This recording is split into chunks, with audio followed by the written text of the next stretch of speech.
This is the Bizgnus Podcast, one-on-one conversations with experts in business and personal development. The national unemployment rate is well under 5%, and in some states, such as Nebraska, it's hovering around 2%. These days, it seems you can't go anyplace without seeing stores, offices, bars, restaurants, you name it, plastered with help wanted signs. So where have all the workers gone? Our guest today is Ken Gronbach, a demographer and a futurist, who says he may know where the vanished American worker is really hiding. So Ken, where did all the workers go? Where are they? Are they hiding? Well, one of the things you have to take into consideration when you think about labor is the highs and lows in your population continuum. Right now, baby boomers are retiring. Baby boomers are a huge generation, born 1945 to 1964. They're retiring in excess of 4 million per year. Pandemic kind of accelerated that process.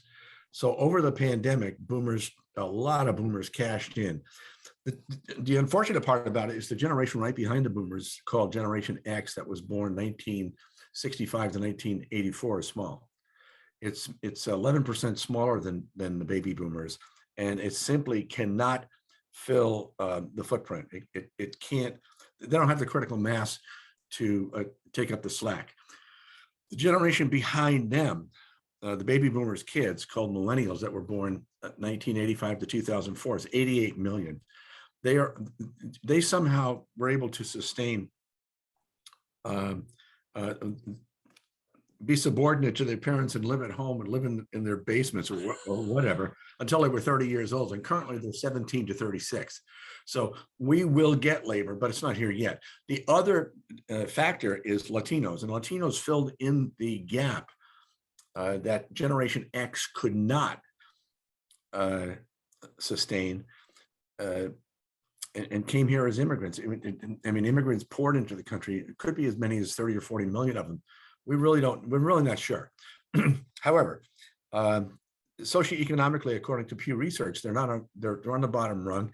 They're advancing nicely, but they're not here yet. So what we have is a situation where our demography is not favoring us in the labor market just yet, but we will have the best labor market in our history here very soon. By very soon, business people who are watching or listening to this are going to say, does he mean next month or 10 years from now? No, I mean starting now. What about people coming into the labor market who just are not skilled? That is one of the complaints we have heard now for years from companies trying to hire skilled workers, whether that is skilled blue collar or skilled white collar. They don't seem to be out there, or perhaps they're just not looking hard enough as employers. No, what they're going to have to do, there's this word that starts with a T, it's called training. They're going to have to train them. We have a situation where the Generation X, and Generation X right now is 37 to 56 years old. They're already in their jobs, and they are not moving. I mean, for the most part, once you get into middle age, you found your way.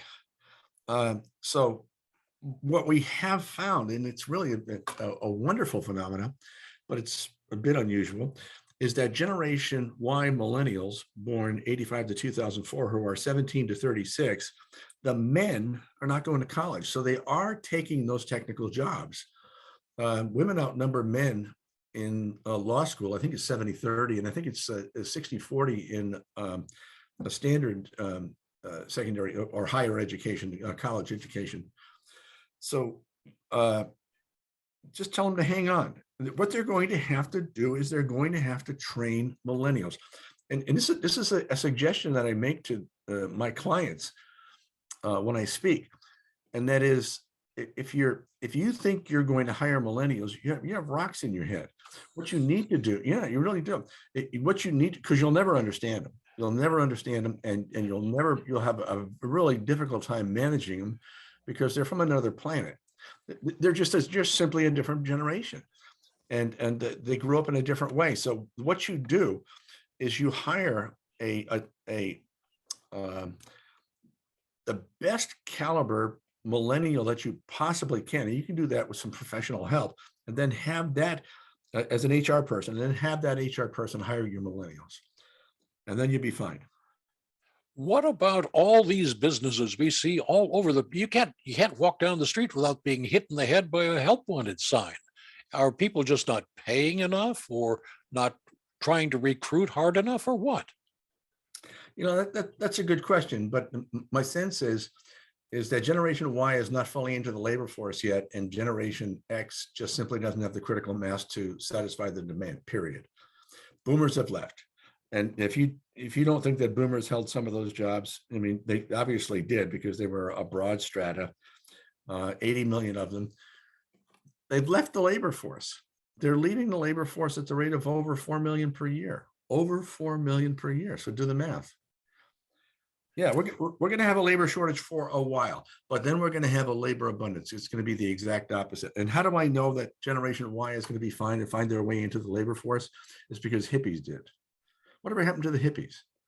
We thought sex, drugs, and rock and roll and communal farms was going to be the late 60s and all through the 70s. That was, we had this extreme left-wing sector. But what happened? Hippies amassed wealth and became Republicans. Well, that's going to irritate a few people in the political wings. No, why should it? Because I grew up in that era. I don't know if you did or not, but I grew up in that era. I was in school and college in the 60s, and we thought there was going to be a revolution. We thought that we were going to change the world. Well, it never happened. We just grew up, and that's what happens. Because when you start out, remember what Winston Churchill said about age? He said, if you're in your 20s and you're not a liberal, you don't have a heart. If you're in your 40s and you're not a conservative, you don't have a brain. Yeah, right. True. So what's going to happen is that these millennials, who we don't understand, and a lot of us hate. I mean, I don't. I love them because I have two of my own. They're going to fill the labor force with a level of talent that you cannot believe. Literally cannot believe. Can I tell you a quick story, personal story? Absolutely. Go ahead. Okay. My daughter is drop dead gorgeous, my oldest daughter. And I wanted her to marry Tim Tebow. But no, and then she brings home this geek. And so, she says, Kyle asked me to marry him, and I accepted. And I said, okay. And she said, he's going to come and ask for my hand. So he did. He said, may I marry your daughter? And I love him. We're very tight now. And I said, Kyle, how much money do you make? And he told me, and I said, that's not going to cover her cosmetics. So I said, you're going to need to do something else. So what he did, I don't know if that was the reason, but we were living in Connecticut. He goes up to Travelers Insurance, and he's got an IT degree from UConn, and he applies for work, and they grab him by the legs. I mean, they just tackle him. But I noticed he doubled his salary so he could pay for her cosmetics. So what happened then? I said, Kyle, how's work? And he said, fine. I said, what are you doing? I noticed you don't go to work all the time, and I noticed that when you do go to work, you go to work in shorts. And he says, well, they gave me a task. And I said, what was that? And he said, all the fires that caused billions of dollars of losses in California? He said, they want me to prevent that from happening again. And I said, whoa, you got to be kidding me. How are you going to do that? He said, well, they gave me all the data, all the aerial photography, all the data. And he said, I put an app on the phone. He said, I put an app on a phone. And what you do is you take a picture of a house, and you enter some data about the house, and it will tell you what you should insure it for, or if you should insure it. And I said, you did, because I can't turn off the light on my phone. I don't know about you. And I said, I have no idea how you get an app into a phone. You push it in or something. I don't know. So, and I said, does it work? And he said, yeah. In fact, I've got a patent on it. Millennials, I'm telling you, millennials. You get past all of the stereotypical concepts that you have about millennials, and they're going to serve our country wonderfully well. We are the only nation, the only world power, the only industrial nation that has a Generation X that's coming along in the labor force. All the rest of the at least the free world, industrialized world, does not have that. we're fine. Now, what about our rival nations like China? We seem to be a little concerned about them. You should be concerned that I hope that China doesn't fail precipitously before we can get all of our industry back, because China's in deep trouble. China right now, China's missing, under 40 years old, China's missing 500 million people. If you listen to Elon Musk, he says 750 million people. He steals a lot of my stuff. And he does. I have to talk to him about that. But no, China's cooked. China is right now just struggling like crazy to figure out what they're going to do with their economy, because they have a hole in their population, and they literally have hundreds of millions of elderly they can't feed. Hundreds of millions of elderly they can't feed. Well, that sounds like a worldwide crisis when you think about it. It's not, because it's, unfortunately, I mean, it should be probably. I mean, you want to see what's going to happen. People ask me all the time, they say, what's going to happen with China? Are we going to go to war with China? And I said, listen, have you ever been in Walmart? And they said, yeah. I said, have you ever been able to find a product in Walmart that wasn't made in China? No. I said, well, do you think they're going to kill their customer? No. I said, we're fine. And China's dominance, of course, they've been lying about it with all these 6% increases in their GDP, which is nonsense.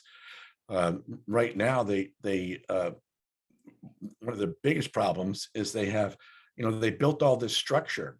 I forget it. It's not Eversource. What's the name of that big company that built all the infrastructure in China? I don't know. What China has right now is a lot of empty buildings, and a lot of empty office buildings, a lot of empty multifamily housing, a lot of empty, because they built for a population that doesn't exist. Doesn't sound like good state planning, does it? No, they're idiots. Would you take a second here to tell our listeners and viewers a little bit about yourself? How did you get to where you are? Well, I used to be in the marketing business, and my wife and I had an advertising agency in Connecticut for 21 years. We did very well. We were doing $40 million when we finally closed it. But we lost a major client, which was the American Honda motorcycles. We had 140 dealers that we represented, and we lost them. We couldn't figure out why, until we realized that it was because the baby boomers exited the market. We sold motorcycles to men 16 to 24 years old. Once the baby boomers exited the market in 1986, business from 1986 to 1992 fell 80%, and all the dealers closed. All the dealers closed.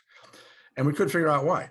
And we shook hands with American Honda. They went their way, we went ours.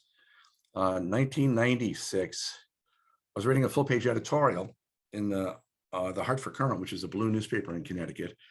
And it was an indictment of Generation X, people born 65 to 84. And it was saying, it was October of the year, it was Clinton versus Dole, all the politics were heating up. And it was saying Generation X was not voting at the level of the boomer, not running for office at the level of the boomer, not giving money at the level of the boomer, and not giving time at the level of the boomer. And what was the United States going to come to if this new Generation X was our future? And I'm looking at this and I'm saying, what? It's an indictment of a whole generation. I said, well, I have 40 people working for me. 20 of them are Xers, and I don't have any lazy people.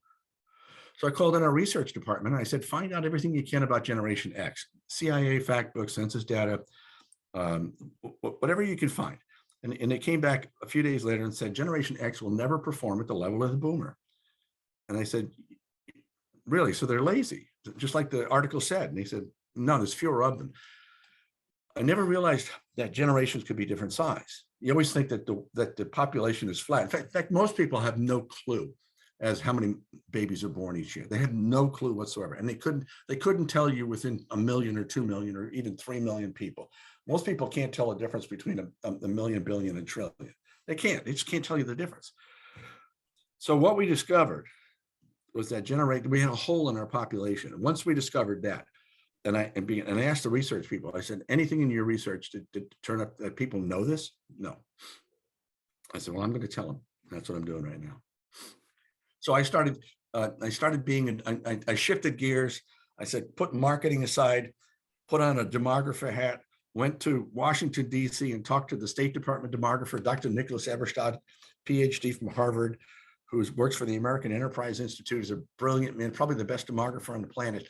And we sat down and compared notes, and we were identical. And he said, but the one difference is, he says, you understand marketing, and people in the State Department can't even spell it. So that's me. And so that's what you've been doing ever since. Yeah, I started writing books, and when you write books, people think you're smart, and then they start hiring you to speak. And I get very good money for speaking. Well, tell us about your latest book. Well, it's called Upside. And what we did is we did an in-depth analysis. Jamie Moy is my chief researcher. We analyzed every single state and what's going to happen to the states. How are they losing population? Who is in there?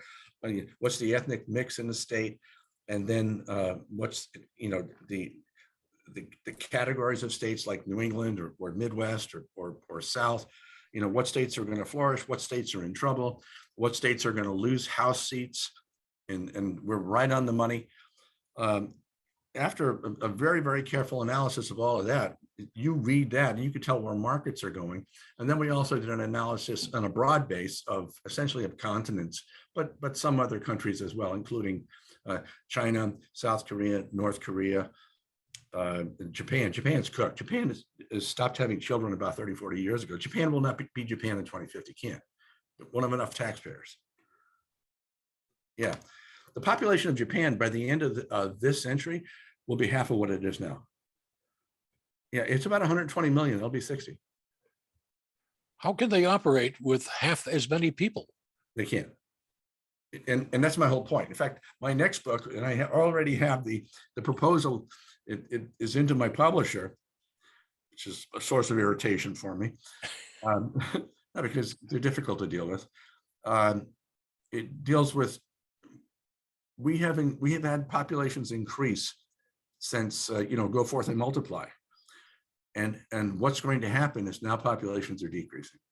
And when populations decrease, especially with market economies, it totally screws them up. It wrecks economies. You cannot operate a world full of old people. You can't. Now, because you have this thing called dependency ratio. You have to have somebody that cares for the young and cares for the old. If you don't have that, you're cooked, which is why China's in such bad shape, because their one-child-only policy is what precipitated their 500 million people missing in under 40. You know what else they have in China? They have 90 million more men under 40 than they do women. How did that happen? As far as I know, men and women are boys and girls, male and female are born equally, pretty much, right? Yeah, well, they killed the girls. It's called gender-based infanticide. And it's a fact. It's just the way it is. I mean, it's not, I didn't make it up. I don't have any reason to. But boy, the CCP, the Chinese Communist Party, that's the most dangerous entity on the planet. Well, you have certainly caused a few people to sit up and pay attention. Yeah, well, that's what I do. It's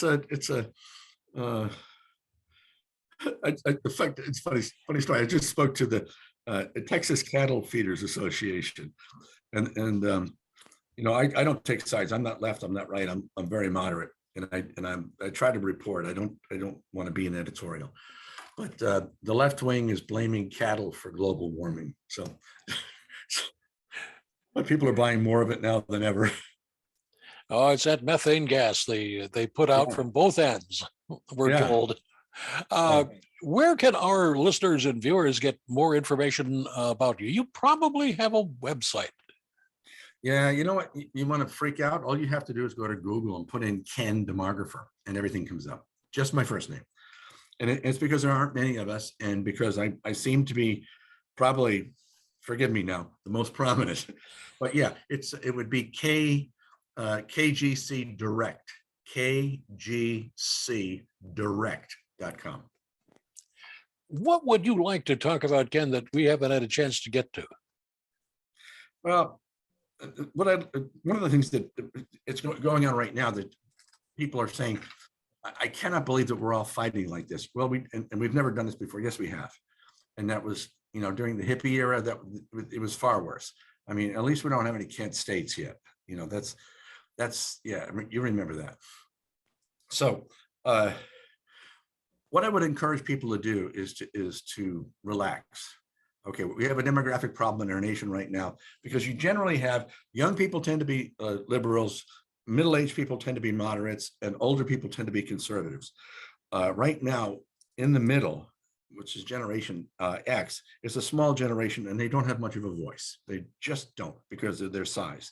So you have a large group of 88 million millennials who are pushing the liberal agenda, and then you have the baby boomers at the other end who are pushing the conservative agenda, and it seems like we're going to go to war or have a revolution. We're not.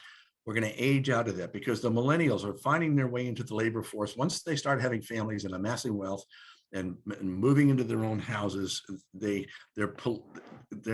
way they think politically changes, and we will get back to a normality. We're fine. You've been watching the Bizgnus Podcast. We welcome your input.